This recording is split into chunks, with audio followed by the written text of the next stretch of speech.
Muy buenas tardes. Les doy la muy cordial bienvenida a Casa América a esta sesión de debate histórico con motivo del bicentenario de la batalla de Ayacucho. En primer lugar, quiero saludar al embajador del Perú, don Luis Ibérico Núñez. Muchas gracias por acompañarnos.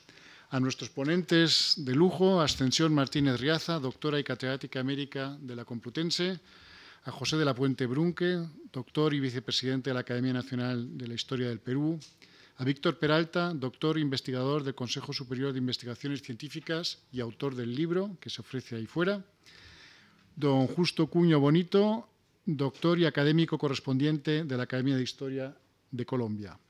Y van a ser moderados por don Alonso Ruiz Rosas, consejero cultural de la Embajada del Perú. El 9 de diciembre de 1824 tuvo lugar la batalla de Ayacucho, el último enfrentamiento militar entre las tropas realistas españolas y el Ejército Unido Libertador del Perú al mando de don Antonio José de Sucre.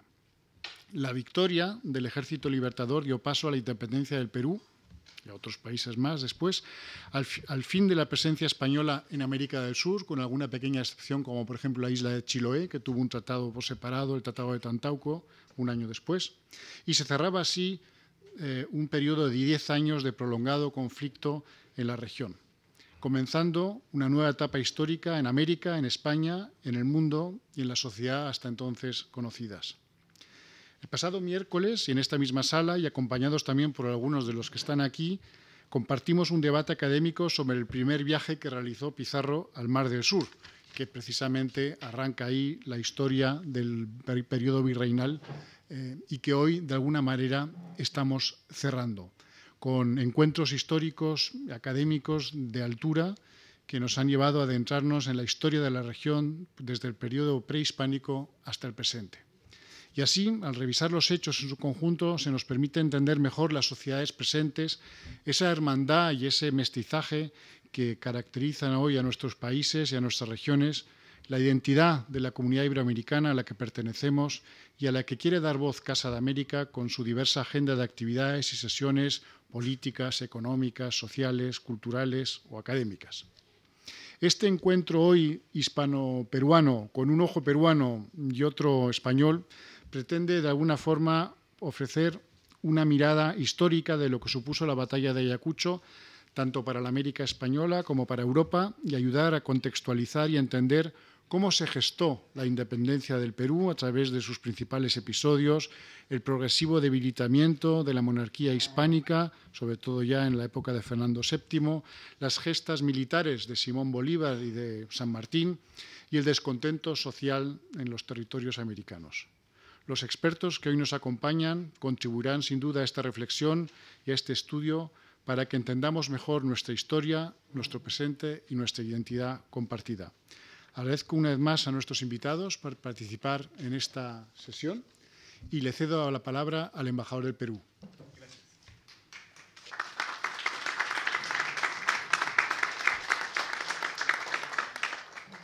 Señor director, muchísimas gracias.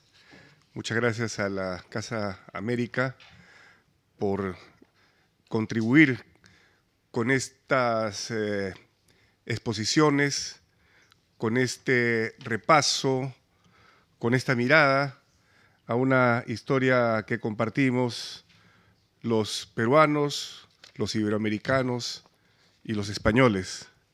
Ciertamente he llegado a mi misión en un momento muy especial. Estamos a pocas semanas ya de conmemorar el bicentenario de esta batalla y capitulación de Ayacucho.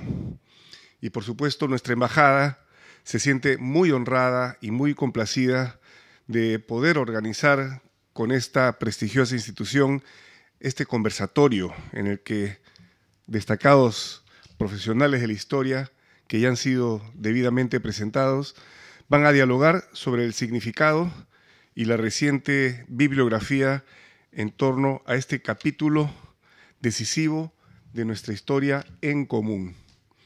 Yo creo que es importante siempre mirar a nuestra historia desde el punto de vista académico, profesional, científico, al que contribuyen ciertamente intelectuales de la talla de quienes hoy nos acompañan, entender este fenómeno que se vivió en América, este fenómeno que se vivió en Europa, en España, cuáles fueron los contextos, cuál fue el momento, qué sucedía en aquellas épocas, donde en ambos lados combatían tanto españoles como criollos, tanto en el lado de los independentistas como en el lado realista.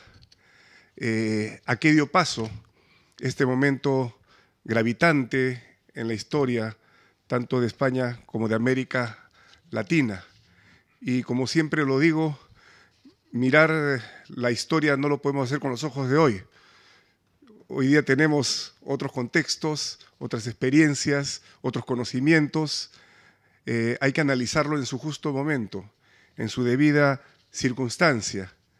Y que analizar, discutir, deliberar nuestra historia nos sirva para lo fundamental, que es estrechar los vínculos que hoy nos unen y construir y fortalecer nuestros puentes hacia el mañana, que esto es muy importante. En el Perú somos muy conscientes de la importancia de las relaciones que hay entre Perú y España. Relaciones históricas, relaciones culturales, relaciones comerciales y económicas, ciertamente, relaciones políticas, y creo que es muchísimo lo que nos une y que nos depara, estoy seguro, un gran futuro para ambas naciones. El Perú y España acordaron ciertamente hace un lustro conmemorar de esta manera conjunta el bicentenario de nuestra independencia en un marco de cordial afirmación de nuestros profundos e imborrables vínculos. Y así se ha venido haciendo con una serie de actividades. No me queda sino agradecer la participación de los historiadores españoles y peruanos que nos acompañan el día de hoy. Agradecer a Alonso Ruiz Rosas por dirigir nuestro agregado cultural, este conversatorio tan interesante, y por supuesto muchas gracias a lo fundamental de este evento, que es el público asistente. Muchas gracias por su presencia, muy amables.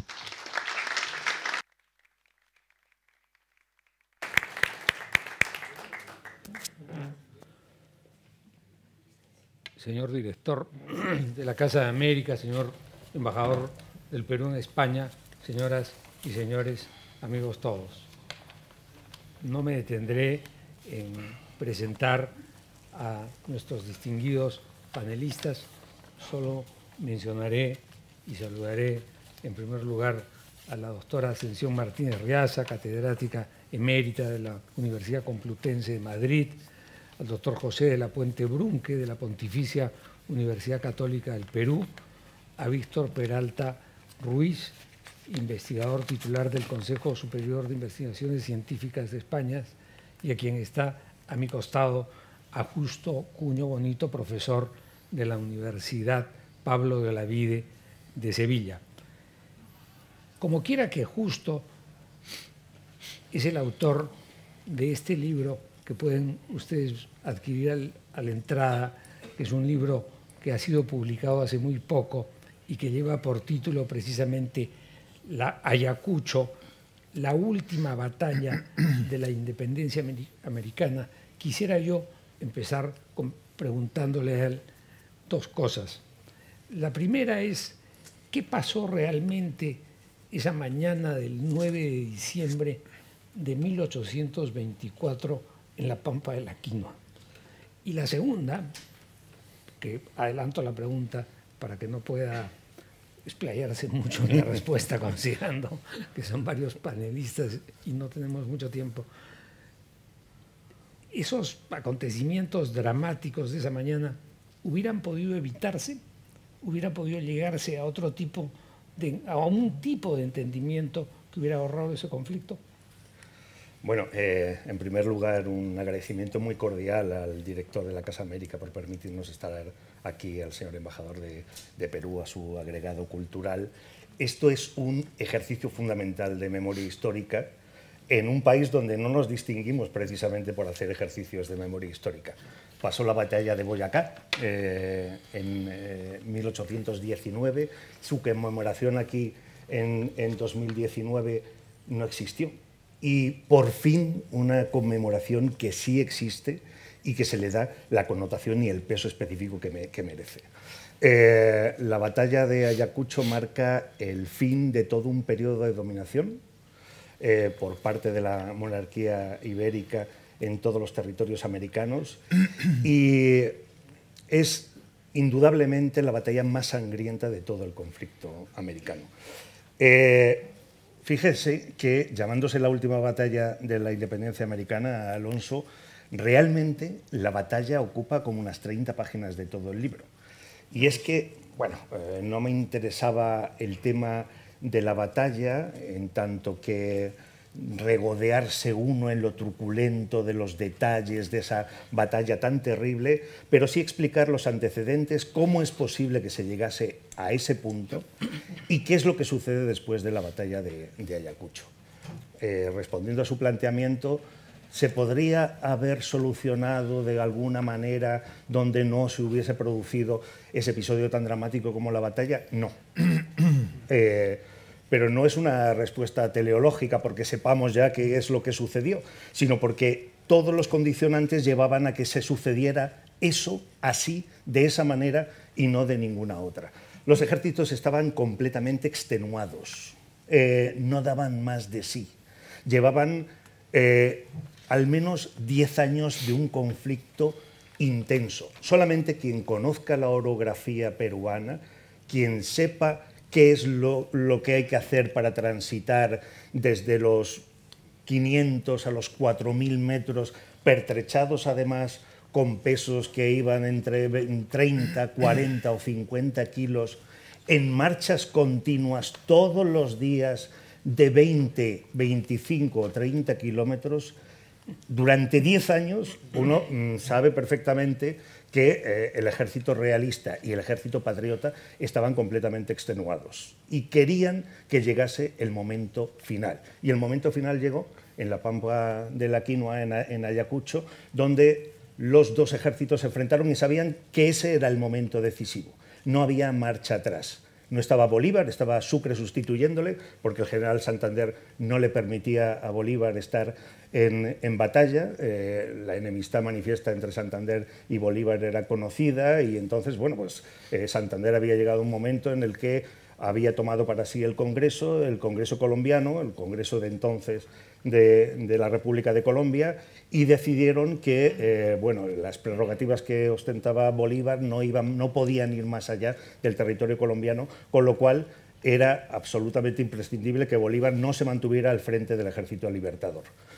Bolívar cedió esa jefatura en su amado Sucre y su admirado Sucre, y Sucre hizo un ejercicio portentoso de maestría, de estrategia bélica, al enfrentarse en la Pampa de la Quinua en una posición notablemente inferior a la que habían ocupado los realistas. Tuvimos la ocasión, ahora durante el mes de agosto, de estar en el campo de batalla. Nos dejaron además estar en la posición que ocupaba debajo del cerro mismo de Condorcunca el ejército realista, y observamos efectivamente que la posición del ejército realista era una posición predominante, hegemónica. Pero, claro, no es solamente toda la posición, hay una serie de antecedentes que marcan qué es lo que va a suceder en esa batalla. Y el más connotado antecedente es Junín. En Junín, el ejército realista pierde lo mejor de todas sus armas, que es la caballería. No es que la pierda completamente, pero sí queda muy tocada. Más de 400 caballos aperados, además, se pierden en ese combate. Y Canterac está dañado moralmente, tanto él como todo el ejército realista. Si a eso le sumamos una connotación que es absolutamente fundamental, la connotación guerra civilista, que usted mencionaba anteriormente, Alonso. Guerra civilista porque todos perciben que están luchando contra sus propios hermanos, como se evidencia en el campo de batalla. A las 9 de la mañana... En el abrazo. Eso es. A las 9 de la batalla, El general Monet, por parte del ejército realista, y el general Córdoba, por parte del ejército patriota, se unen en tierra de nadie y conversan. Y dicen, bueno, hemos llegado hasta aquí, después de pegarnos durante 10 años, y sabemos que tanto en un bando como en el otro hay amigos, hay familiares. Tanto es así que fíjense que hay, por ejemplo, hermanos, claro, un batallón, que es el batallón de Numancia, creado en Venezuela, en las llanuras de Venezuela, está en ese momento sirviendo en el ejército patriota, habiendo sido creado por parte de los realistas. El recorrido de ese batallón, atravesando 4.000 kilómetros, sirviendo a las órdenes de Yáñez, posteriormente a las órdenes de Pablo Morillo, posteriormente en Pichincha, posteriormente pasándose del bando realista al bando patriota y posteriormente sirviendo con los patriotas, llevando las banderas patriotas en un enfrentamiento contra los realistas, es algo absolutamente epopéyico. Pero es que dentro de ese batallón Numancia hay hermanos, hay gente que finalmente acabó siendo separado. Y cuando el batallón se pasó al bando patriota, los realistas acabaron desertando y continuaron la bandera realista. Y es en ese mismo momento cuando los dos generales, por parte de los realistas y por parte de los patriotas, creen que ha llegado el momento en el que los hermanos, los amigos, los afectos, los deudos, se den el abrazo final. Y hay un momento absolutamente alucinante en el cual, por parte de los dos bandos enfrentados en esa pampa, el Cerro Cóndor Cunca, justo a la espalda, se dan un abrazo los hermanos, y los hermanos Tur, por ejemplo, Vicente y Antonio, se dan un abrazo fraternal, y uno de los hermanos, que es el mayor, que es Antonio, le recrimina, le dice Vicente, ¿no? Porque Vicente ha permanecido en el ejército peruano, y dice, Vicente, estás llenando de ignominia a nuestra familia. Y se da la vuelta y dice, Antonio, yo no he venido aquí para que me insultes. Y se va. Y el hermano sale corriendo detrás de él y le abraza por la espalda, y los dos se unen y empiezan a llorar. Desde ese momento hasta que comienza la batalla a las 9 de la mañana, comienzan las hostilidades, se abre fuego y 2.400 muertos en poco más de 3 horas. Eso es una auténtica barbaridad.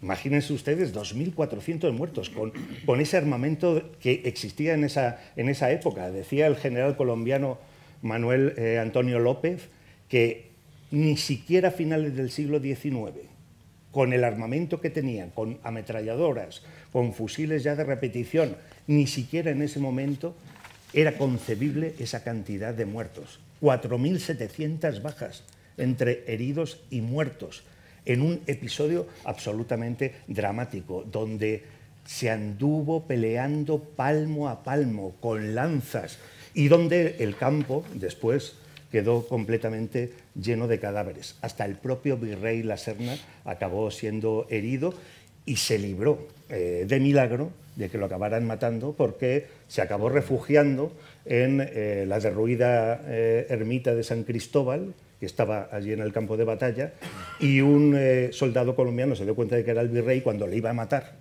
un sargento colombiano acabó protegiéndole, defendiéndole, y acabó defendiendo al virrey.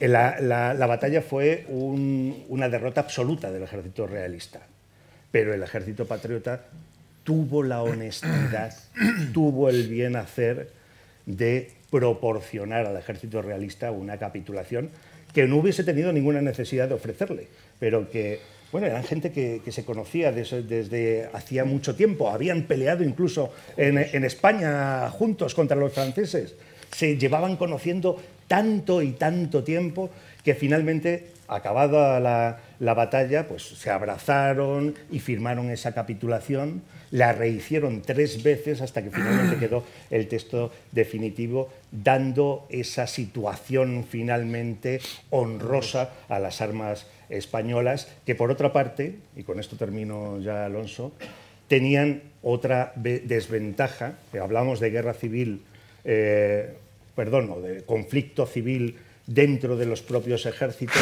pero al mismo tiempo un conflicto civil interno dentro de las propias armas realistas. Absolutistas contraconstitucionales, como se había evidenciado en Aznapuquio, como se había evidenciado en ese pronunciamiento militar que le habían dado a Pezuela y que Olañeta responsabilizaba al virrey La Serna.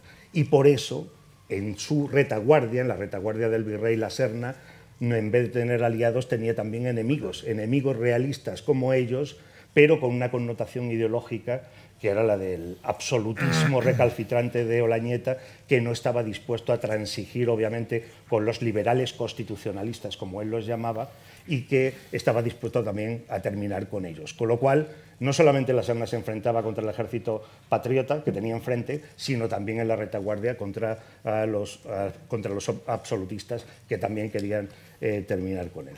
Bueno, muchas gracias. Muchas gracias. Justo, recordaba yo hace un momento una frase de un famoso escritor estadounidense, William Burroughs, que decía: sé justo y si no puedes, sé arbitrario. Yo creo que justo ha sido muy justo en este libro y la verdad es que lo felicito. Muchas gracias. Quisiera preguntarle a Víctor Peralta por un tema que me parece muy importante y que tiene que ver con este torrente de bibliografía que ha venido saliendo en los últimos años. El más próximo de los libros es este que tenemos aquí, pero desde luego han salido muchas publicaciones y en particular me ha parecido sumamente interesante un número especial dedicado a Ayacucho, al tema de Ayacucho y de este bicentenario en la revista de Indias. Yo quisiera que por favor nos hablaras un poco de ese tema. Muy bien, gracias, Alonso. Buenas tardes, señor embajador, buenas tardes, señores asistentes. Fui director de Revista de Indias entre 2019 y 2022 y eso me dio pie para organizar un monográfico de la revista dedicado a la independencia de México y Perú en 1821. Y también pensé en la necesidad de que la Revista de Indias se implicara también en la conmemoración del bicentenario de la batalla de Ayacucho, con un número que apareció en el primer ejemplar de este año, el número 290, que lo ha coordinado la doctora Marti Ruroski, que está aquí presente, y que se titula En torno a Ayacucho, trasfondo de una batalla en América del Sur y España, ¿no? Antes de dedicarme a hacer una reseña más o menos del contenido de estos trabajos y de la importancia que tienen, quería mencionar que, bueno, como lo han mencionado el embajador, el mundo académico se ha movido mucho en el ámbito peruano y también en el ámbito español, por hacer estudios profundos que en cierto sentido revisen la forma en que se ha estado investigando esta batalla, que es un hito histórico y, como bien lo ha mencionado justo en su intervención, forma parte de una memoria histórica que siempre se está trabajando y replanteando como en diversos tipos de perspectivas, ¿no? Y las metodológicas que los historiadores siempre tenemos a nuestro alcance. Entonces, se han celebrado en Perú, y concretamente, varios eventos importantes, tanto en Huamanga, que realmente es de felicitar, porque la Universidad de San Cristóbal de Huamanga se ha implicado, por ejemplo, en la celebración central que lo organizó el Proyecto Especial Bicentenario, ¿no? que ese fue, creo que, el evento más importante por la envergadura que tuvo, pero también la Pontificia Universidad Católica del Perú también organizó un evento bueno, un poco antes, casi paralelo y al mismo tiempo en conexión con esta celebración en Huamanga. Y en España también hay eventos como el que se está celebrando ahora aquí en Madrid, pero también en Valencia, en Sevilla, en fin, es una movilización del mundo académico que realmente es muy importante. y que creo que va a dar resultados también en términos de una futuras publicaciones, aparte de las que ya conocemos y que pues, destaca el libro que ha publicado en Editorial Catarata, Justo Cuño. Yo quería referirme entonces, para más o menos centrar el tema de la revista, a que yo veo 4 escenarios fundamentales que ocurren como consecuencia de la batalla de Ayacucho. Para los vencidos, para los españoles, es el fin del reinado hispánico en América del Sur, pierden su último reino, y es el inicio en España de una década absolutista bajo el control del rey Fernando VII, una década que realmente pues, confirma, en cierto sentido, la actitud que tuvieron los americanos de no confiar en este último monarca como para tolerar, ¿no?, sus procesos de independencia y quizás formar en un futuro una comunidad hispánica que habría sido la mejor solución al conflicto. Los siguientes 3 escenarios están condicionados por lo que es fundamentalmente la participación del ejército colombiano en la independencia del Perú. Es la consolidación también del proyecto de la República de Colombia como un coloso republicano continental, mientras estuvo bajo la influencia de Simón Bolívar. El tercer hecho como consecuencia es la consumación de la independencia peruana, que se inició en julio de 1821 con la proclamación de la independencia que hace la expedición libertadora del general José de San Martín. Y finalmente es también el último escenario importante, el de la transición de la audiencia de Charcas a la República de Bolivia, que supuso su independencia en agosto de 1825, bajo el control de Bolívar y de Sucre, de España, pero también de Perú y también de las Provincias Unidas del Río de la Plata, que se disputaban su control.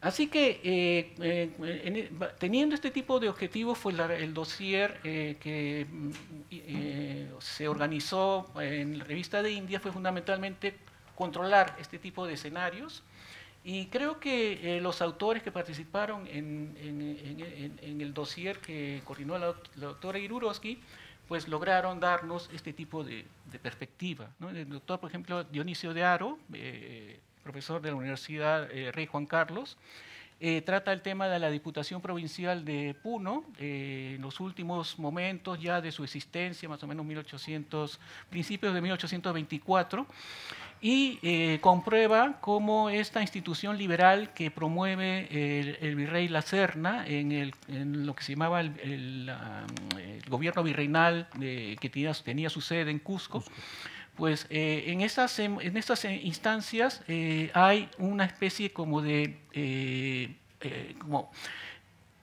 un conflicto entre el poder político liberal que se permite a las autoridades puneñas aplicar, pero el problema de la exacción económica, ¿no?, que sobre todo para el sostenimiento del ejército realista era fundamental.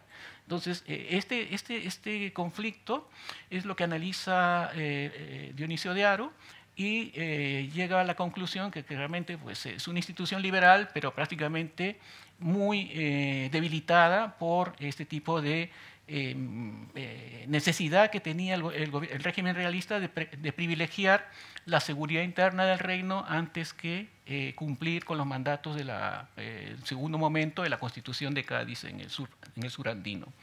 Tenemos también un artículo de María Luisa Sux, historiadora boliviana de la Universidad Mayor de San Andrés, en el que ella plantea que el nacimiento de Bolivia tiene mucho que ver con cómo se fueron estructurando las fuerzas de la guerra posterior a Ayacucho, es decir, cómo los bandos se van reagrupando, ya no tanto en el ámbito de los realistas, porque ellos salen de Perú, pero entre los que quedaron muchos van a ir acompañando al ejército colombiano de Sucre en el planteamiento de una solución guerrera también para el caso de Charcas, tratando de eliminar al general Pedro Antonio de Olañeta, que se había como,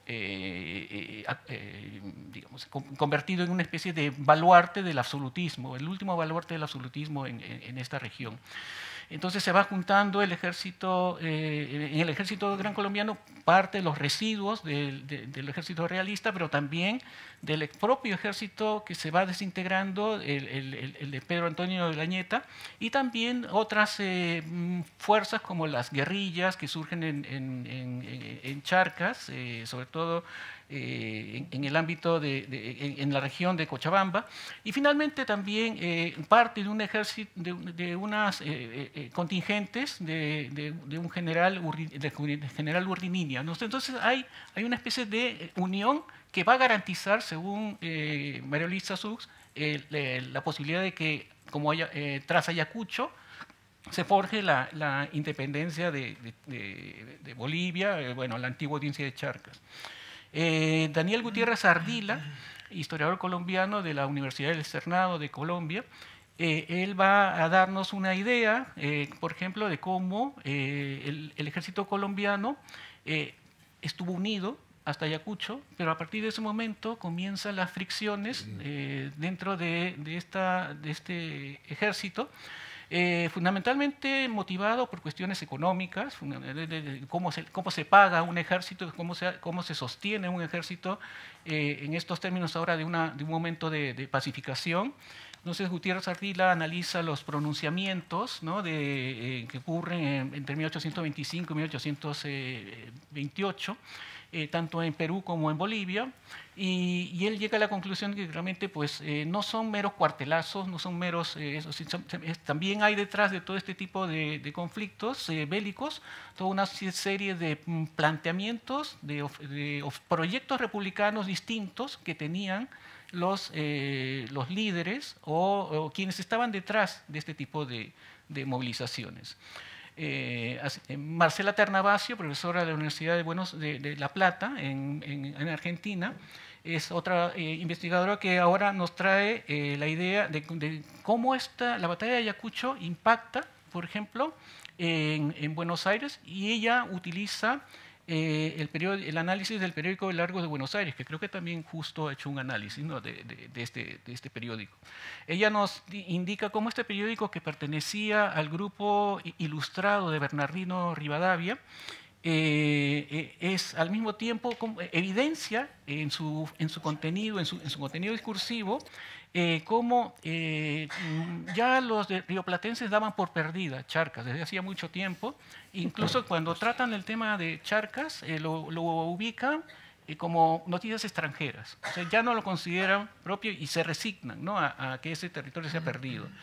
Y también tienen una especie de una fobia a Bolívar, porque consideran que Bolívar es capaz de, en su intento de someter ya al resto de territorios liberados de América del Sur, pues hacer hasta una alianza con el Imperio del Brasil, ¿no? Entonces los rioplatenses tienen mucho miedo al influjo de Bolívar. De hecho, en el periódico se llama La Sombra Bolivariana, ¿no?, a este expansionismo que tiene el ejército colombiano después de Ayacucho.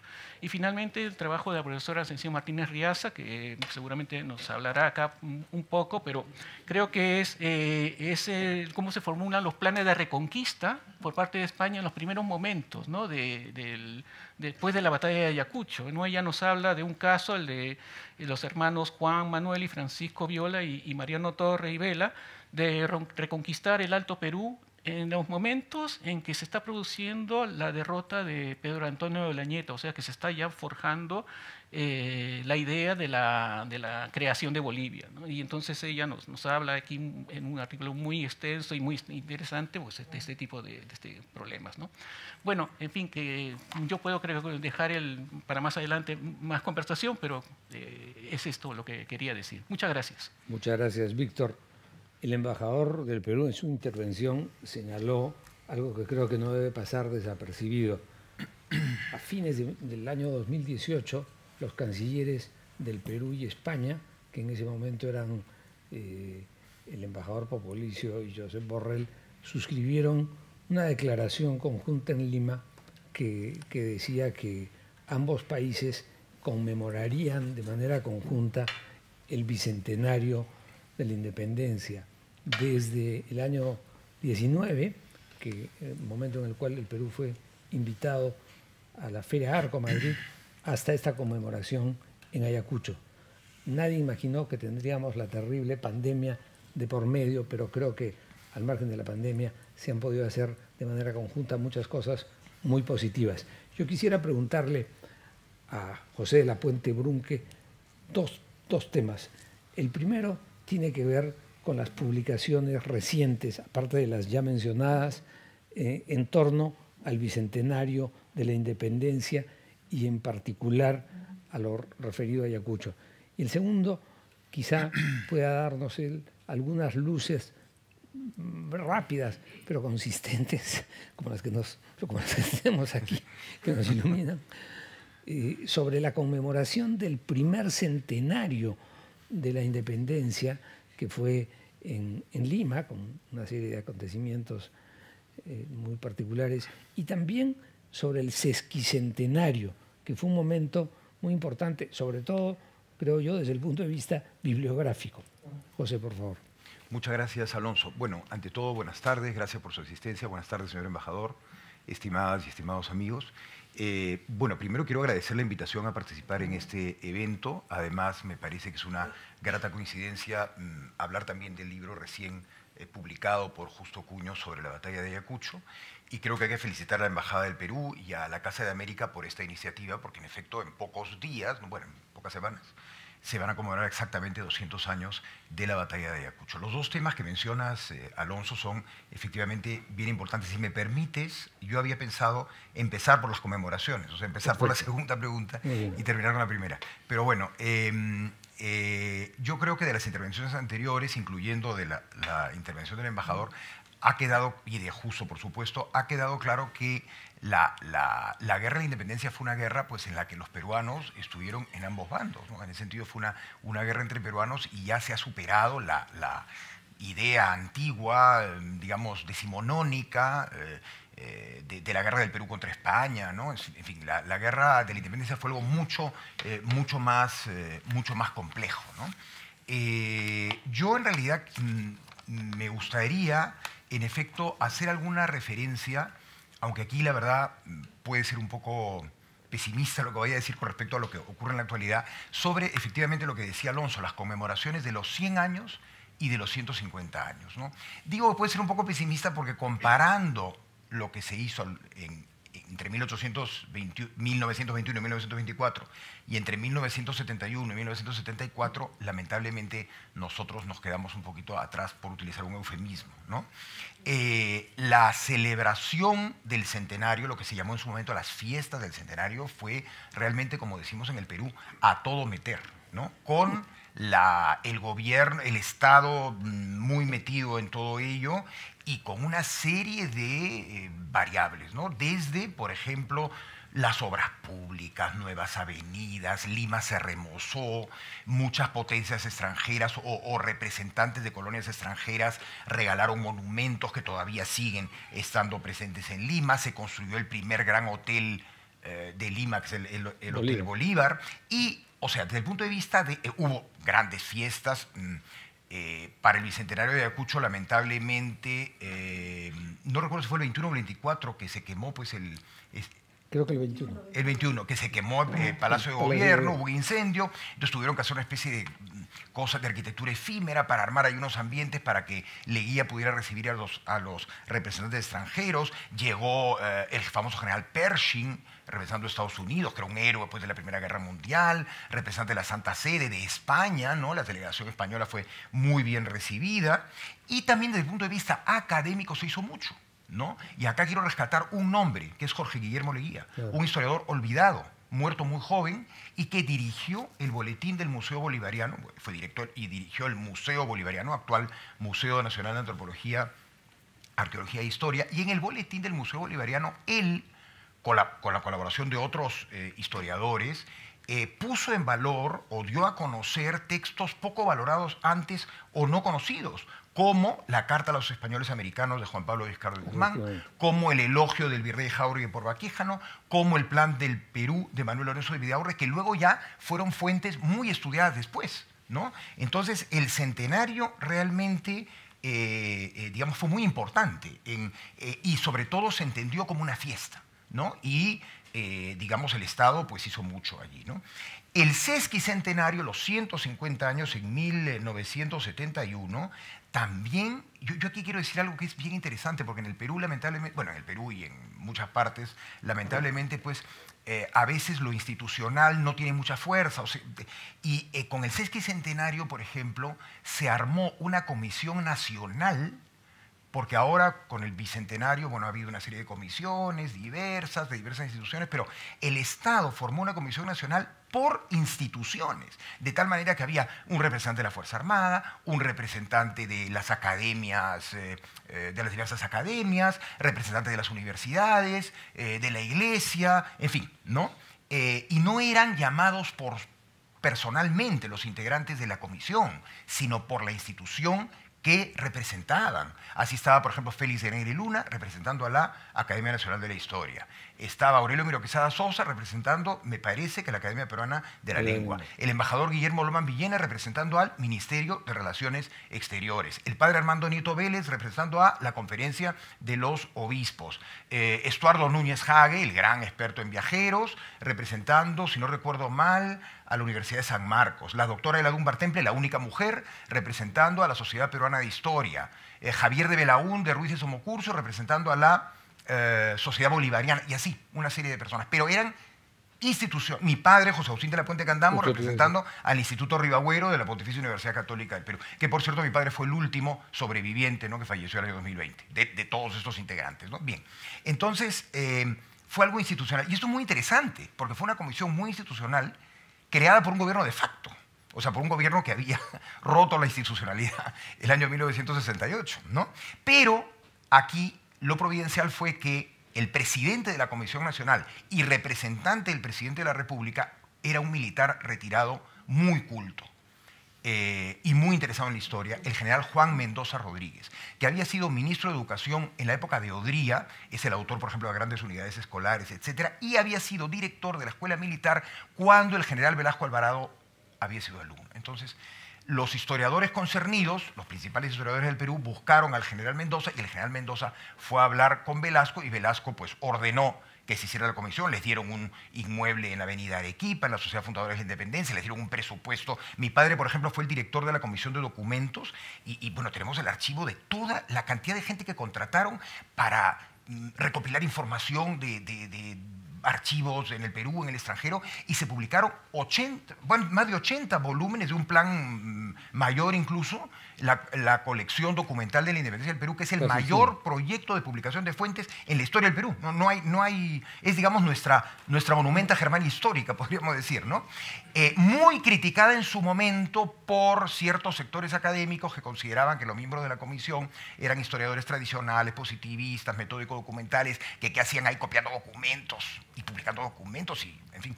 Y ahora nadie que estudie la independencia puede prescindir de la colección documental. Es una cosa espectacular. Por ejemplo, haciendo un ejercicio de ucronía de lo que pudo ocurrir y no ocurrió, una posibilidad hubiera sido que por el bicentenario el Estado hubiera apoyado la publicación de lo que falta, digamos, de lo que se quedó pendiente del proyecto, ¿no?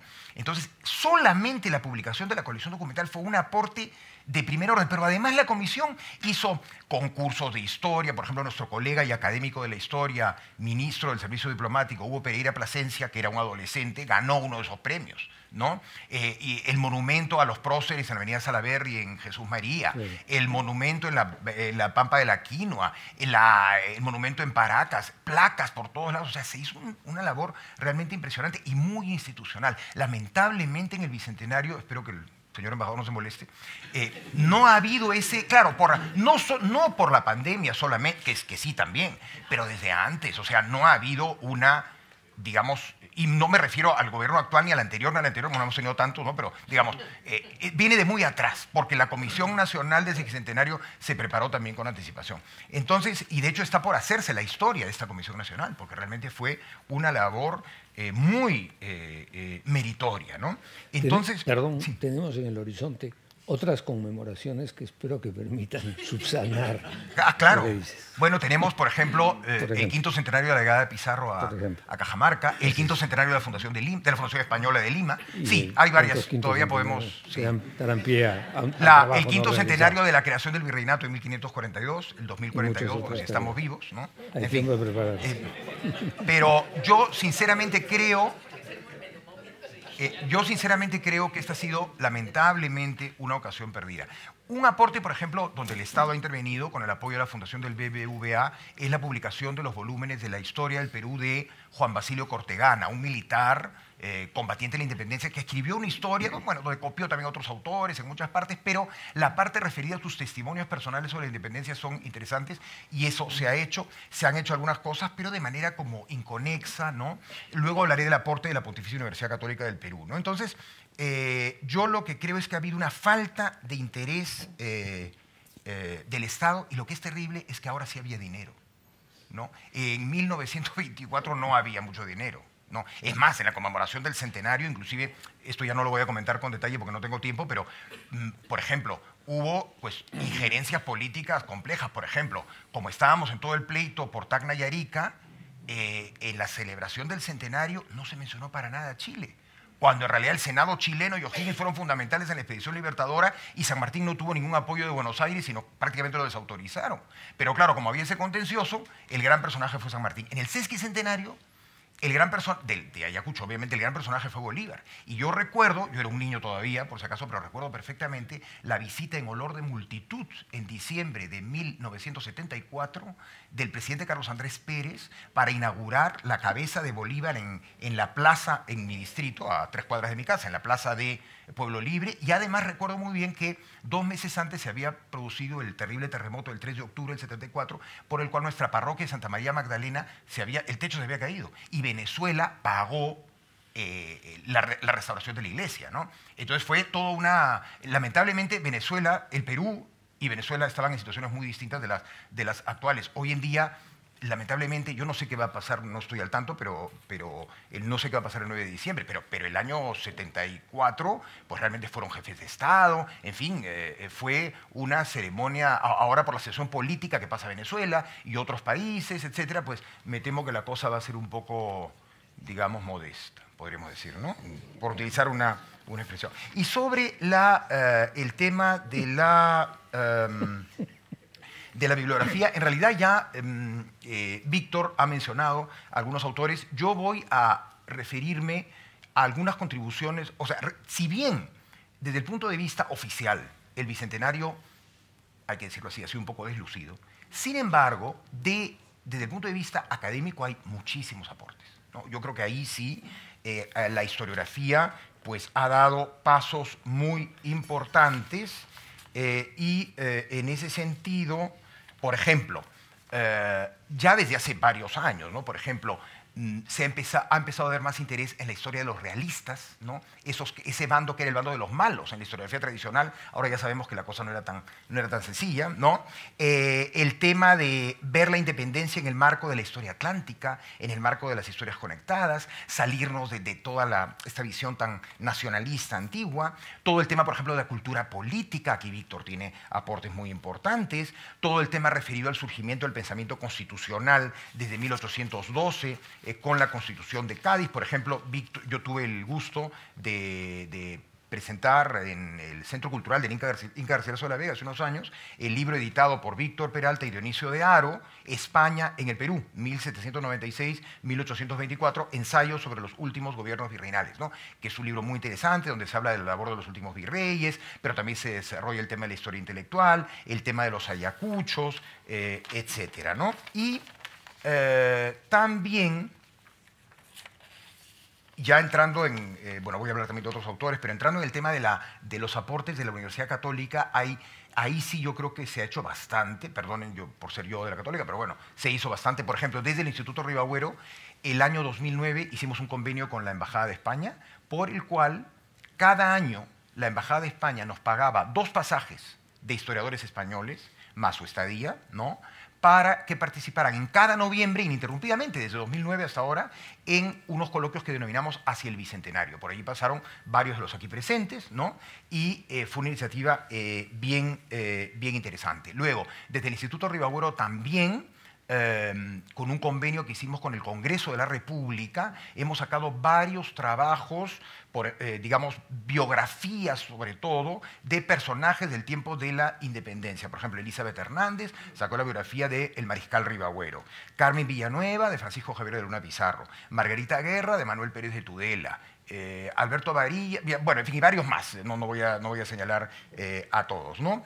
Y luego también quiero citar especialmente el Instituto Ribagüero, porque el Instituto Ribagüero tiene un sitio, yo creo, descollante en el estudio de la independencia, porque desde los años 50, cuando se crea el Seminario de Historia en el Instituto, lo que hace el doctor José Agustín de la Puente, mi padre, como director del Instituto, es preocuparse mucho en la publicación de fuentes. Y de hecho publican muchísimas fuentes, y por eso es que él, no es casualidad, que él fuera nombrado dentro de la Comisión Nacional director de la Comisión de Documentos, que terminó pues en la tremenda colección documental, ¿no?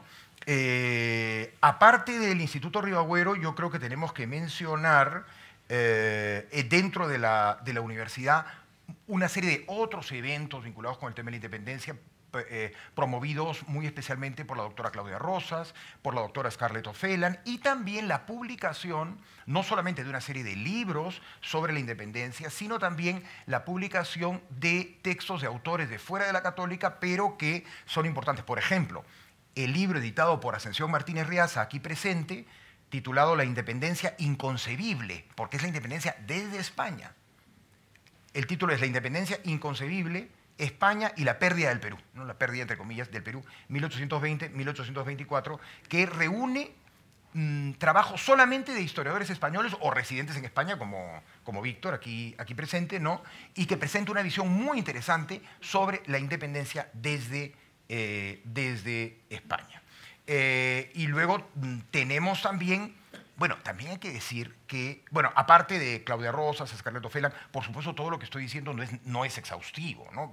Hay muchísimos más colegas, pero no puedo realmente referirme a todo ello. Acaba de salir, por ejemplo, hace muy poco La Nación Subyacente de Natalia Sobrevilla, que es una exalumna nuestra también. Y luego también se han reeditado textos clásicos, por ejemplo, y textos que tienen que ver con algunos profesores de la Católica. Por ejemplo, Luis Miguel Glave y Carlos Contreras hace algunos años publicaron el libro, la compilación titulada La independencia concedida, concebida, conseguida. Ustedes saben que hubo un gran debate a raíz del sesquicentenario, cuando sale la colección documental, ¿no?, se publica el libro de Heraclio Bonilla, el artículo de Heraclio Bonilla con Karen Spalding, donde plantean justamente la tesis de que la independencia no fue querida por los peruanos, ¿no? Ahora, esto es interesante porque ahora que yo estoy trabajando, los historiadores del 19, ya en 1830, 40 estaban discutiendo sobre si los peruanos querían o no querían la independencia. O sea, esa tesis no era nada nuevo, simplemente la empaquetaron en una, digamos, de una manera bastante atractiva, ¿no?, y hubo toda una discusión. Y en ese momento, Jorge Basadre, de manera muy elegante, publica un libro fundamental que se titula El azar en la historia y sus límites, que es la contestación a Heraclio Bonilla y Karen Spalding. Y este año precisamente, o el año pasado, yo no recuerdo, Penguin Random House ha reeditado El azar en la historia y sus límites, que es un libro muy importante, ¿no? Por otro lado, en la colección Mapfre América del año 92, mi padre publicó un libro titulado La independencia del Perú, que es como una síntesis, que el Congreso de la República reeditó el año 2013 y va a reeditar nuevamente dentro de poco. En fin, en cuanto a trabajos, digamos, de visiones más antiguas, digamos, o publicadas con anterioridad. Entonces yo creo que, y luego ha habido una infinidad de congresos, actas de congresos, libros colectivos y sobre todo nuevas miradas, ¿no? Como decía aquí justamente el otro día en un evento distinto, como ustedes saben, hay tantas historias como historiadores y la historia nunca está la historia nunca está terminada, ¿no? O sea, no es que todos los temas siempre luego pueden volver a ser trabajados porque cada historiador escribe desde su presente. Entonces, las preocupaciones que tuvo Jorge Guillermo Leguía en 1928 o las que tuvo Jorge Basadre en 1970 o las que tenemos nosotros hoy día son muy diferentes. Entonces, las preguntas que le hacemos a los documentos también son distintas y, por tanto, siempre van nuevas hipótesis, ¿no? Y eso es lo apasionante del trabajo del historiador. A veces la gente cree que el historiador se dedica simplemente pues, a contar, en fin, batallitas o soldados o vidas de personajes, y no, la historia es mucho más divertida, si no, pues seríamos todos unos masoquistas, muchos de los que estamos aquí presentes, ¿no? Pero bueno, perdonen el desorden de la intervención, Alonso me mira con cierta Muchas gracias, José. Muy enriquecedora. Creo que también hay que mencionar las historias regionales que han empezado a aparecer, que es un tema sumamente importante. Bueno, ha sido muy mencionada a lo largo de estas intervenciones la doctora Ascensión Martínez Riaza. Antes de cederle la palabra, yo que soy solo un aficionado, un lector aficionado a la historia, quiero recordar que leyendo por otro tema un libro de cocina española muy interesante que se llama El Practicón de Ángel Muro, un libro del siglo XIX, de fines del XIX, encontré una receta de chupe. Y este señor detalla la receta que preparaban en la casa de su abuela y dice: esta receta se la dieron a mi abuela los ayacuchos. Y entonces yo quisiera preguntarle, por supuesto, a Ascensión, por los ayacuchos, estos famosos personajes tan mencionados en la historia de España. Todos los que estamos aquí presentes pasamos con cierta frecuencia por la estatua de Baldomero Espartero, por ejemplo, que está ahí frente al Retiro. ¿Quiénes eran los ayacuchos? ¿Qué hicieron? ¿Cuál es su trascendencia, etcétera? Ascensión, por favor. Muchas gracias. Y por favor, con toda libertad, me da un toque si me paso del tiempo. Bueno, agradecer a Casa de América por la invitación y también por organizar esta sesión, que yo espero que también sea de debate sobre un tema central que además combina la historia de España y del Perú, la presencia del señor embajador del Perú, y agradecer también al Legrado Cultural que realmente está haciendo un trabajo impresionante por desarrollar actividades relacionadas con la cultura del Perú. Si me permiten, solo quiero decir, antes de entrar en el tema de los ayacuchos, dos cositas. Sobre cuando se celebró el centenario de Ayacucho en el Perú, 1924. Lo ha mencionado mi amigo José de la Puente. Yo hice un trabajo sobre eso que se llamaba Las cicatrices de Ayacucho, y viendo documentación en el Archivo Histórico Nacional me encontré unos documentos. En España era la época de la dictadura de Primo de Rivera, y entonces el gobierno del Perú invitó oficialmente a España a que participara en el centenario de Ayacucho. Y yo he visto los documentos de Primo de Rivera con el resto de los militares, de la dictadura militar, y ahí lo que dicen, de alguna manera lo que dicen es: ¿se creen que vamos a ir nosotros a participar en la celebración de una derrota nuestra? Y España no mandó una representación oficial. Y la otra cosa tiene que ver con lo que se ha dicho al principio de si la guerra se podía ver o no. Bueno, realmente a mí me parece, por lo que yo conozco, yo siempre hablo de propuestas, porque yo nunca creo tener la última palabra en nada de lo que yo voy tratando, ¿no? Pero es que no había otra posibilidad, porque desde el principio las posiciones estuvieron muy encontradas. En España, ni durante el liberalismo de las Cortes, del trienio liberal, ni durante el tiempo del absolutismo, el sexenio de Fernando VII y luego la década ominosa, la última etapa de Fernando VII, España en ningún caso estuvo dispuesta a reconocer la independencia. Y entonces hubo intentos de acuerdo, de negociación, pero las partes siempre estuvieron enconadas, y al no haber posibilidad de encuentro, la opción fue la guerra, ¿no? Yo no sé si saben que hubo después encuentros y alejamientos entre el Perú y España, pero el Tratado de Paz y Amistad entre los dos países es de 1879. y paso a los ayacuchos, a quienes eran los ayacuchos. Quizá algunos de ustedes, seguro que algunos de ustedes ya saben a qué se refiere. Efectivamente, el nombre de ayacuchos proviene de la batalla de Ayacucho y es una expresión despectiva que utilizaron durante el siglo XIX, bueno, a partir de la década de los 40, los enemigos políticos de Baldomero Espartero, que fue regente de España, para referirse al grupo de militares a los que Espartero llevó al poder durante el tiempo en el que él estuvo como regente. Es decir, tiene este sentido despectivo, los ayacuchos, a los que Espartero subió al poder, y son los enemigos de Espartero. Ustedes saben que el nombre también de Ayacucho se popularizó cuando Pérez Galdós publicó su episodio nacional, Los Ayacuchos, ¿no? Está esta manera de tratar de caracterizar a los ayacuchos, ¿no? Los amigos de Espartero. Luego está la otra manera de caracterizarlos, que es hacer referencia a los que realmente estuvieron en la batalla. En los documentos, yo he trabajado últimamente sobre esto, y en los documentos los que estuvieron allí hablan de la desgraciada batalla. Es la expresión que ellos utilizan. Se conoce el nombre de los altos oficiales que estuvieron en la desgraciada batalla. Se sabe quiénes fueron. Eran un grupo de oficiales, y voy a resumir mucho, que empezaron a llegar al Perú a partir de... Bueno, eran oficiales, esto es importante, que formaron redes desde la invasión napoleónica, porque ellos lucharon y se encontraron ya en distintas batallas contra Napoleón. Luego fueron llegando al Perú en distintos momentos. Unos llegaron primero en la expedición de Pablo Morillo, primero al norte y pasaron al Perú. La Serna, que fue el último virrey, y un grupo de oficiales llegaron juntos en 1816 y formaron una especie de camarilla. Y luego fueron así llegando en distintos momentos.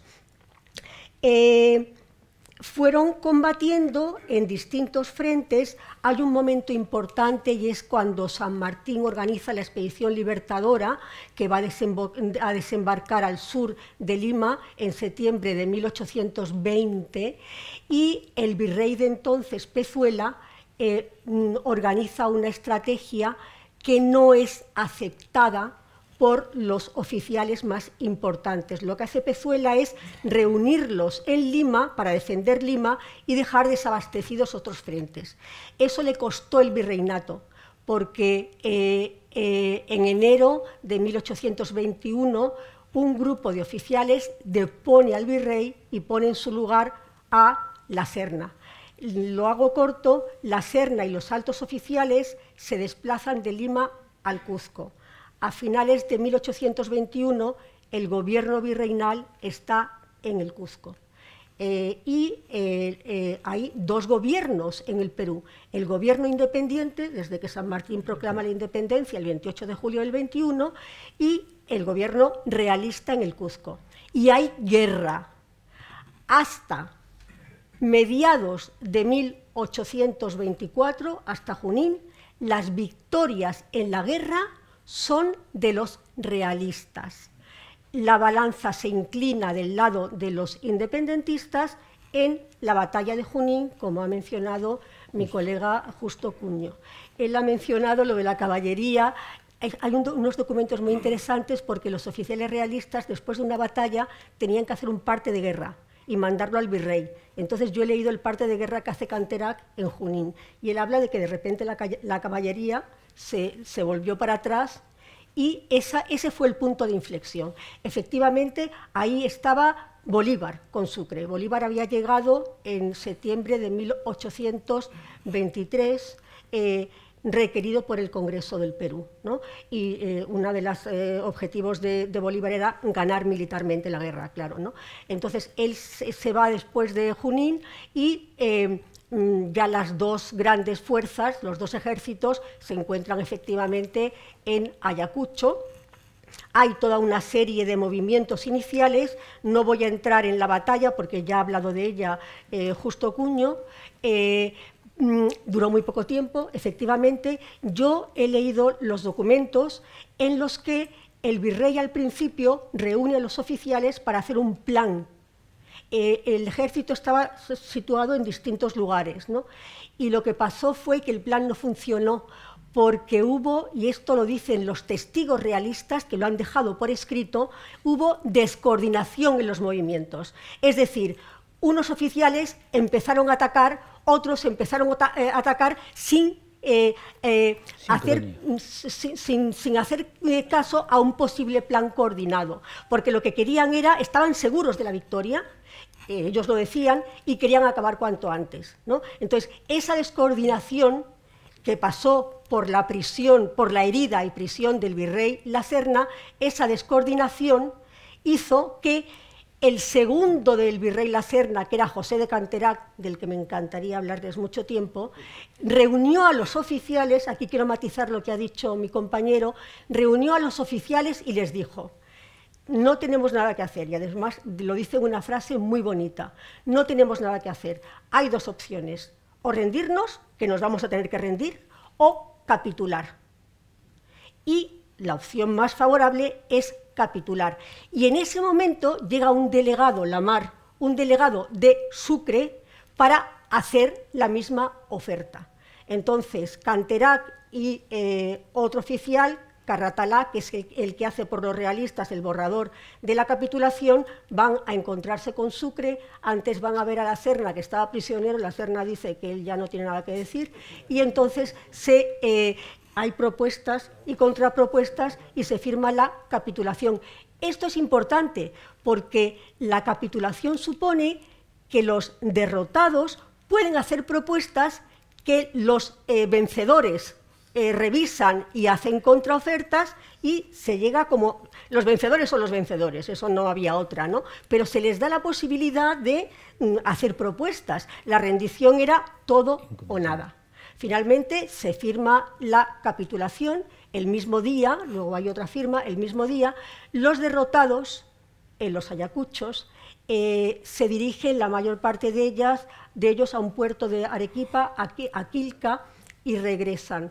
Eso es un tema que yo publiqué un artículo allí, en ese libro de que ha hablado mi compañero, publiqué un trabajo sobre eso porque ellos están derrotados. Entonces ellos, no todos, no puedo, pero los altos oficiales en distintos buques, que además eran franceses, porque en ese momento era la relación entre España y Francia absolutista, era muy buena, ¿no?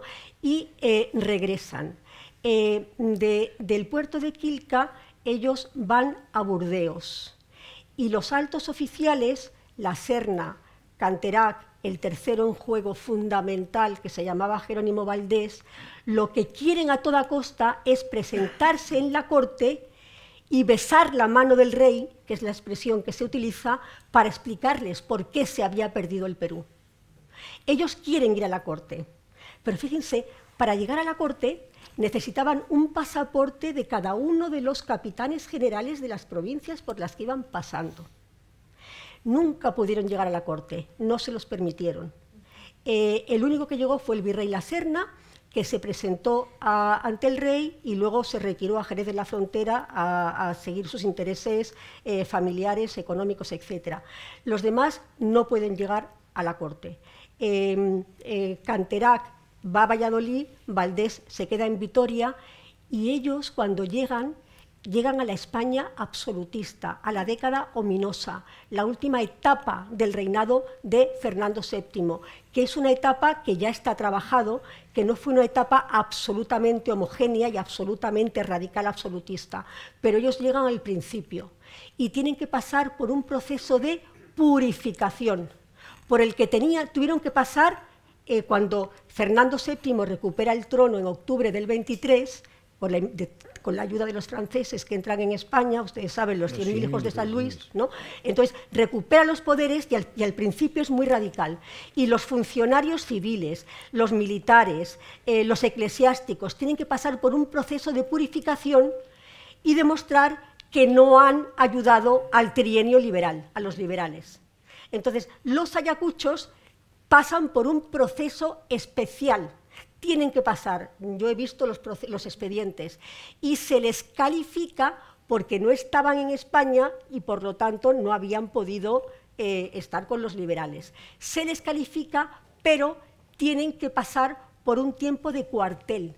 Se les manda a distintos lugares y pasan como por una travesía del desierto. Y para terminar, la última parte es decirles que en la historiografía, sobre todo española, se plantea que los ayacuchos, los que estuvieron en la desgraciada batalla, llegaron al poder cuando Espartero entra en la Primera Guerra Carlista y estos ayacuchos combaten al lado de, ustedes saben, ¿no?, los derechos de Isabel II frente a los derechos del hermano del rey, Fernando VII, que no aceptaba que reinara una mujer, ¿no? Entonces, en la guerra carlista, Espartero destaca y están los ayacuchos. Lo que yo he podido ver, y lo he podido ver, es que una serie de ayacuchos tienen ya cargos importantes antes de lo que cierta historiografía piensa de que fue Espartero el que les subió al poder, que fue antes, ¿no? De hecho, hay un ayacucho que ha mencionado Justo Cuño, Monet, que fue ya ministro de la guerra en 1832, es decir, durante la década ominosa. Y no es el único caso. Hay una serie de ayacuchos que antes de que efectivamente durante la regencia Espartero tirara de ellos, ya ocupan puestos importantes, capitanías generales de muchas provincias, y no solo Monet, sino también Valdés va a llegar a ser ministro de la guerra. Entonces, para terminar, decirles que efectivamente los ayacuchos fueron un grupo de oficiales, los genuinos ayacuchos que estuvieron en la desgraciada batalla, que sí, y esto también yo lo he podido ver, no del todo, pero de alguna manera, formaron como redes de poder. Cuando volvieron, se defendieron los unos a los otros, que tuvieron puestos de poder antes de lo que se piensa y que efectivamente durante la regencia de Espartero, no sé si saben que en España, en la España liberal, después de la muerte de Fernando VII, hay un conflicto entre moderados y progresistas, ¿no? Y Espartero va a acabar representando, Espartero, que es el héroe de la guerra carlista, a los progresistas, ¿no?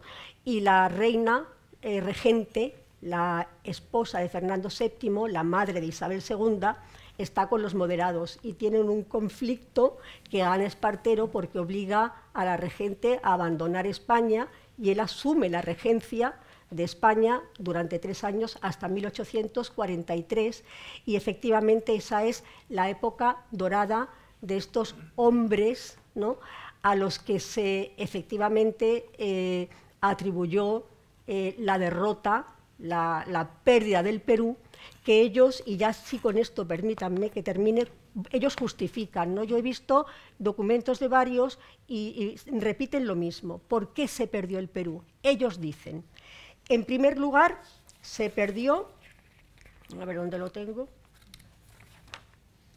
sí, por la política de Pezuela, lo dicen, el virrey Pezuela se equivocó en las estrategias y permitió que San Martín llegara a entrar en Lima. Eso en primer lugar. En segundo lugar, muy importante, y de verdad que fue muy importante, en la derrota española, que nunca recibieron refuerzos militares de la península, a pesar de los que pidieron, que lo pidieron. España no estaba en situación de enviar refuerzos. Ellos decían, si no llegan refuerzos militares, perdemos el Perú, y no llegaron. Ellos luego hablan también de las bases de la tropa.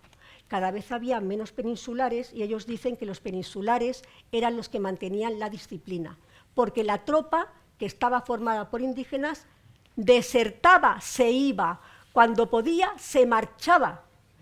Y hay uno de los generales, Valdés, que decía que los 400 peninsulares que había en la batalla de Ayacucho, tenían que vigilar a los indígenas para que no se fueran. Esa es otra de las razones. Luego, lo que ha mencionado, que hay una guerra civil entre Olañeta, este defensor del absolutismo, y el virrey, ¿no? Y eso hace que el ejército se divida. Y también tiene que ver con la derrota de Junín, que Canterac está solo, Valdés está luchando contra Olañeta, y entonces después de la derrota de Junín lo que hace el virrey es unir a los dos grandes ejércitos para enfrentar la batalla. Esto también. Los oficiales también dicen, para justificar la pérdida, que fue fundamental la llegada de Bolívar a comienzos de septiembre, y ellos lo dicen por escrito, que la sociedad peruana se estaba decantando por la independencia. Eso es lo que ellos dicen para justificar que ellos hicieron todo lo que pudieron, pero que el Perú, de todas maneras, se perdían, ¿no? Muchas gracias, Ascensión. De todo lo conversado hasta el momento, me parece que hay un episodio fascinante que ha sido mencionado por Justo y por ti también, que tiene que ver con la batalla de Junín. Y creo que la desobediencia de una orden, que es un hecho, digamos, azaroso, por decirlo menos, la desobediencia de la orden de retirarse a las tropas que comanda Bolívar, que entiendo que hace Errázuriz, y que permite la carga de los húsares de Junín, en ese momento bajo el mando del bisabuelo del gran escritor argentino Jorge Luis Borges, va a definir el destino de esa batalla y permitir que Borges escriba en la inscripción sepulcral a su bisabuelo, que ahora es un poco de ceniza y de gloria. Creo que podríamos continuar con una segunda rueda, pero la verdad es que nos quedan muy pocos minutos, nos ha ganado como siempre el tiempo. Quizá Justo quieras añadir algo en relación a lo dicho, y de ahí nos gustaría invitar al público a que formule algunas preguntas muy puntuales, porque lamentablemente estamos, como siempre, bajo la presión del tiempo. Bueno, muy rápidamente, con respecto a la batalla y dándole la razón a lo que decía mi maestra Ascensión. No, por supuesto. El episodio es absolutamente interesante. Primero porque realmente, como dice la profesora, estamos hablando de 500 europeos en un ejército de 7.000 combatientes por parte realista. Con lo cual eso quiere decir que las reclutas se han hecho de manera compulsiva. Es decir, dentro de las comunidades altoperuanas, la mayor parte de ellas, en Huamanga, en Piura, en Puno, en fin, donde se podía conseguir algún tipo de soldadesca que integrase en los ejércitos realistas. Con lo cual, después de cada una de las batallas, ellos lógicamente volvían a su chacra, porque tenían que seguir manteniendo a sus familias. Y lo hacían con la absoluta naturalidad, ante, obviamente, el espanto de los oficiales españoles que no entendían cómo de repente desaparecían. Eso explica, por otra parte, cómo el ejército realista llega tan desgastado a la batalla de Ayacucho. Y llega tan desgastado porque no le van a permitir el abastecimiento que deberían haberlo hecho los miembros de las comunidades indígenas, que conocían el terreno y sabían perfectamente dónde poder abastecerse. Pero no le permiten el abastecimiento porque saben del riesgo de que finalmente acaben desertando. Con lo cual, cuando llegan realmente a la batalla, están famélicos, desnutridos, y la gran mayoría de las acémilas han muerto por el camino hasta llegar al terreno de batalla. Y hay otro hecho que quería resaltar, y es el hecho de cuando, al final de la batalla, cuando todo el mundo es prácticamente consciente de que las tropas realistas han perdido, Canterac intenta, in extremis, que todavía la batalla continúe. Y da la orden de continuar avanzando, y es en ese momento cuando una parte importante de los contingentes, muchos de ellos que forman parte de esas comunidades indígenas, se dan la vuelta y apuntan con los fusiles y con las lanzas al propio Canterac. Y ahí le convencen completamente de que efectivamente la batalla ya está completamente perdida. Pero eso no lo dice Canterac. No, Canterac no. Pero sí aparece en varias de las memorias y sí, obviamente, justifica que efectivamente al final de todo Canterac asuma definitivamente ese destino. Y es una batalla que finalmente se resuelve, es verdad, con varias capitulaciones. Pero las capitulaciones, digamos, son, digamos, decididas por fundamentalmente el bando ganador. Les dan muy pocas concesiones y luego, además, al poco tiempo, la prensa española se quejará amargamente de que ni siquiera aquellas que habían sido concedidas llegaron finalmente a cumplirse. La imagen final, quizá que cierra toda la batalla, es la imagen que describe el general Miller, general de la caballería patriota, cuando dice que se encontró a Jerónimo Valdés sentado en una piedra en el campo de batalla diciendo: por fin terminó esta farsa. Y por eso dijo Miller: bueno, ya, por fin, ya han asumido que han sido derrotados, ahí sí se puede decir que ha terminado la batalla. Muchas gracias. Invitamos al público si tiene alguna pregunta muy puntual, por favor, porque estamos absolutamente contra el tiempo. Sí, señor. Buenas noches. Bueno, lo dijo al final Miller, habló de Miller. ¿Qué hay de la intervención inglesa como Thomas Cochrane, O'Leary y Miller, que estuvo en la misma batalla de Ayacucho? Y luego la otra pregunta era sobre... no, le he apuntado por aquí. Hay un descendiente inca que dice que ellos pelearon hasta 1833. Lo dice en un vídeo de YouTube. Si queréis lo puedo poner en directo, pero sí. Okay. Por favor. La participación de los ingleses de manera tanto activa como pasiva fue absolutamente fundamental. De hecho, una de las consecuencias de la batalla y, digamos, una de los inicios que explica por qué las nuevas repúblicas comenzaron de una manera tan absolutamente irregular respecto a la deuda contraída con los ingleses fue precisamente esto, ¿no? La enorme deuda que fueron contrayendo con la compra de armamento, con la llegada de los ejércitos ingleses, que luego obviamente había que pagarles su soldadesca. Hablábamos anteriormente además de esa deuda, ¿no? que se fue incrementando poderosamente. Estamos hablando de que un empréstito concedido a Colombia por parte de CEA, el ministro plenipotenciario designado por Bolívar ante el gobierno inglés, consiguió un préstamo para el gobierno de la República de Colombia de 30 millones de pesos, lo cual en esa época era una auténtica barbaridad. Pero es que en el caso del Perú pasó exactamente lo mismo. También se fueron contrayendo deudas que lastraron poderosamente el nacimiento de todas las repúblicas y que justifican por qué muchos de esos soldados que participaron en la guerra de independencia luego continuaron, porque siguieron reivindicando el sueldo que jamás se les pagó. Se calcula que la República de Perú comenzó con 2 millones de pesos adeudándoles a sus soldados, a los que habían participado en el conflicto de independencia, lo cual en ese momento era una cantidad absolutamente astronómica. Y todo se lo debía al gobierno inglés, con lo cual el gobierno inglés se convirtió en el principal acreedor de todas estas nacientes repúblicas americanas. Pero Miller en las memorias que escribió, Miller luchó efectivamente del lado patriota, pero en las memorias que se traducen en Londres en 1829 y las tradujo el general Torrijos, el liberal español, fue el traductor de esas memorias.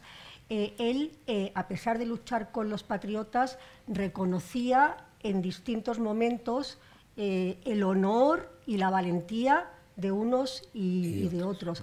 Y lo de la participación extranjera también tiene que ver, bueno, hubo escoceses, ingleses, porque no es lo mismo que luchaban pues por la libertad, ¿no? Cochrane supuestamente, pero también tienen que tener en cuenta que después de la derrota de Napoleón muchos se quedaron sin trabajo y entonces se fueron a América y claro, iban como muchos, iban como batallones formados y eran como mercenarios, ¿no? La verdad es que en general lucharon con los independentistas, ¿no? Pero no todo fue la causa de la libertad, por lo que yo no sé si... José, sí. Cuando ha mencionado a Cochrane, los historiadores poco estudiamos el tema del conflicto naval, ¿no? Se lo dejamos a los marinos, salvo el padre de José de la Puente, que hizo una enciclopedia relacionada con el tema de la independencia en la historia marítima del Perú. Cochrane, y tiene relación con lo que mencionaban los ayacuchos, de quién fue el causante de la derrota española finalmente. Yo creo que también fue Pezuela. La estrategia defensiva de Pezuela, Pezuela tenía la Armada del Sur, la Armada Real del Sur más importante que se había formado. Tenía 4 fragatas, 5 corbetas, mientras que Chile solamente tenía 2 fragatas.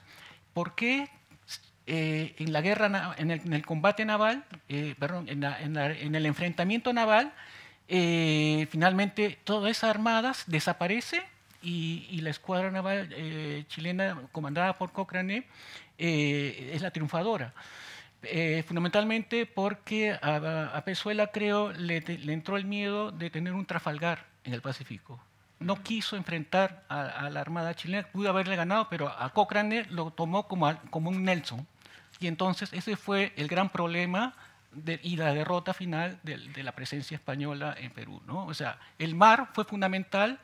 Y después, en el ámbito terrestre, el enfrentamiento de los ejércitos fue el complemento de ese gran... fundamental, la pérdida del mar, ¿no? Para septiembre del 21, España ya prácticamente no tenía flota. Bueno, quiero agradecer profundamente a nuestros panelistas. Lamentablemente el tiempo nos ha ganado. Agradecer desde luego la presencia de todos ustedes y reiterar nuestro agradecimiento a la Casa de América por habernos permitido este diálogo. Muchas gracias.